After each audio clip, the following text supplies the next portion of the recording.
असं आहे की ह्या सगळ्या लोकांचे हात भ्रष्टाचाराने माखलेले आहेत।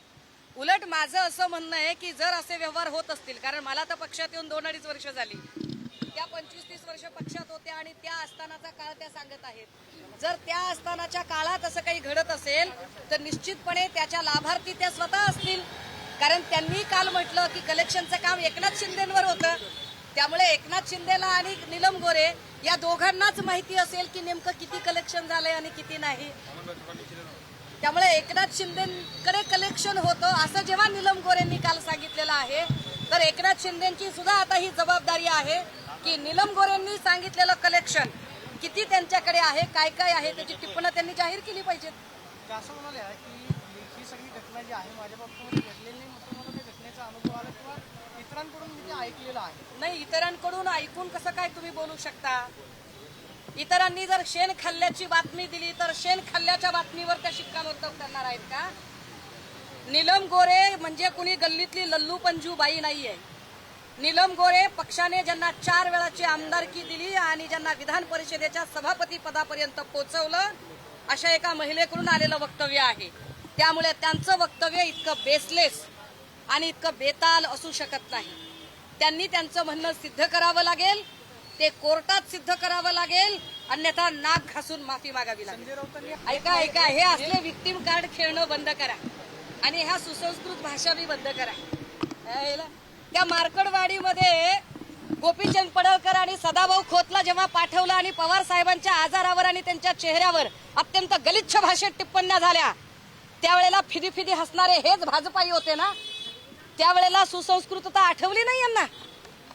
सुप्रिया सुळे यांच्याबद्दल भिकारचोट शब्द वापरणाऱ्या अब्दुल सत्ताराला मंत्रिपद देताना तेव्हा सुसंस्कृतता आठवली नाही? पूजा चव्हाणच्या बलात्काराचा आरोप असणाऱ्या संजय राठोडला मंत्रिपद देताना सुसंस्कृतपणा आठवला नाही? सुषमा अंधारेबद्दल अत्यंत गलिच्छ भाषेत बोलणारा वाचाळ शिवराळ संजय शिरसाट, त्यावेळेला तुम्हाला सुसंस्कृतपणा आठवला नाही? बात निकलेगी तो दूर तलक जाएगी। नीलम गोरे आमचं देणं लागतात। कर्तृत्व नसताना अनेक लोकांची संधी अडवून नीलम गोरेंनी अनेक पदं उपभोगली।